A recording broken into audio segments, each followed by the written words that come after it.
Buenos días a todos. Hoy, sábado 21 de septiembre del año 2019,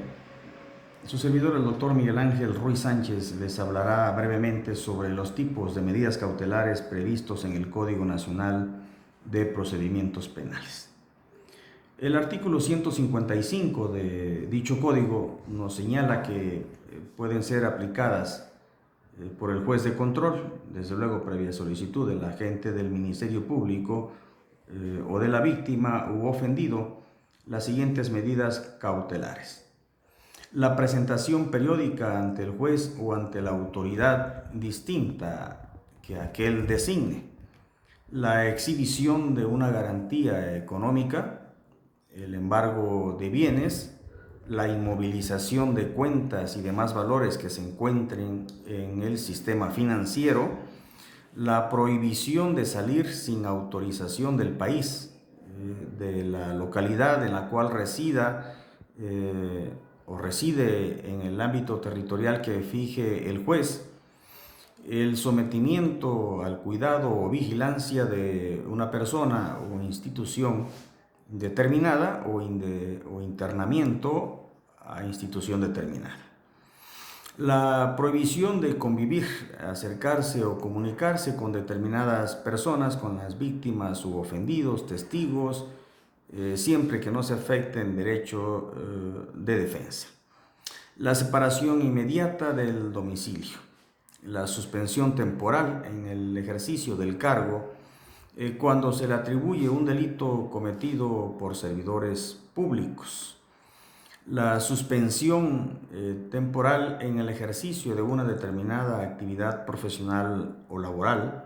la colocación de localizadores electrónicos, el resguardo en su propio domicilio con las modalidades que el juez disponga o la prisión preventiva. De todas estas, el juez de control puede imponer una o varias de ellas de acuerdo a la necesidad y proporcionalidad que justifique debidamente mediante datos de prueba que el Ministerio Público le exponga a la víctima, al ofendido o al asesor jurídico de este en el momento de estarse verificando la audiencia inicial, donde evidentemente que ahí será el acto procesal específico en dicha audiencia inicial, donde el juez se pronuncie sobre dichas medidas cautelares, ya sea antes de la vinculación a proceso o en su defecto posterior de vincularse a proceso al imputado. Estas medidas cautelares únicamente proceden en contra del imputado, no en contra de otra parte del proceso penal o del procedimiento penal. Son distintas estas medidas cautelares a las medidas de protección que el agente del Ministerio Público sin autorización judicial puede imponer durante la integración de la carpeta de investigación a fin de salvaguardar los intereses patrimoniales tanto de la víctima o del ofendido o bien la seguridad o integridad de ésta, así como de los testigos o peritos que pudieran ser coaccionados o amenazados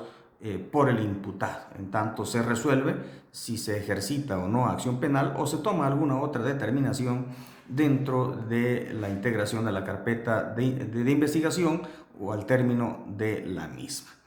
Por eso es muy importante vigilar que el agente del Ministerio Público solicite la medida cautelar menos lesiva, menos invasiva, tanto en la integridad como en el propio patrimonio del imputado. Entonces ya dijimos que sí se puede imponer una o varias. Sin embargo, tratándose de la prisión preventiva, únicamente el agente del Ministerio Público es el que la puede solicitar al juez de control y esta medida va a impedir que se aplique otra medida cautelar de las señaladas anteriormente.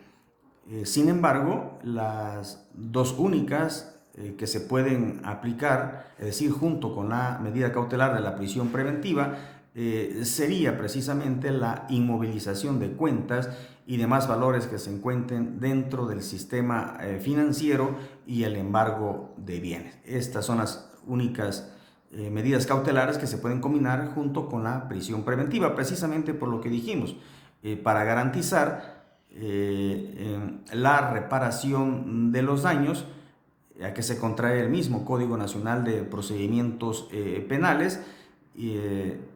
Por lo tanto, se puede combinar junto con la prisión preventiva. Sin embargo, la prisión preventiva, ajena a estas otras medidas excepcionales, no se puede combinar con cualquier otra porque pues dicha prisión preventiva lo que trata es de garantizar la presencia del imputado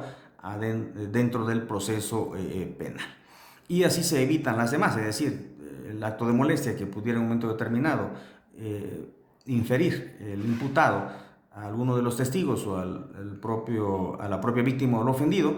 se descartan en virtud de que éste está aislado de la sociedad y por lo tanto ya no puede causar daño a cualquiera de ellos. La medida cautelar, ya señalamos, debe de ser proporcional a la finalidad, al objeto que persigue el agente del Ministerio Público, y el juez de control debe de tomar el principio de proporcionalidad a fin de determinar si es o no aplicable a dichos fines ministeriales, o bien los propios que solicite la víctima o el ofendido. Evidentemente que las medidas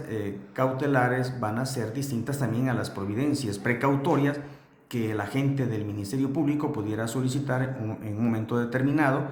dentro de la propia fase de investigación formalizada al juez de control, como pudiera ser el embargo de bienes o como ejemplo para este tipo de providencia precautoria. Muy bien, pues estos temas son breves a fin de que nos ilustremos, tanto los estudiantes como los profesores, sobre lo que el Código Nacional nos está señalando respecto a las medidas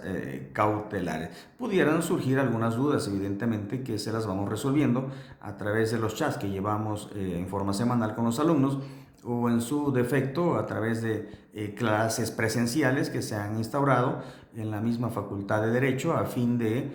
poder interactuar en forma directa y desahogar cualquier tipo de cuestionamiento que surja con los alumnos, y además de verificar que el conocimiento adquirido pues esté debidamente fundado y de acuerdo a los objetivos del programa de Derecho Procesal Penal, que es la materia que nos ocupa con dichos alumnos de la División de Educación a Distancia de la Facultad de Derecho de la Universidad Nacional Autónoma de México. Sigan disfrutando ustedes su sabadito alegre. Hasta luego.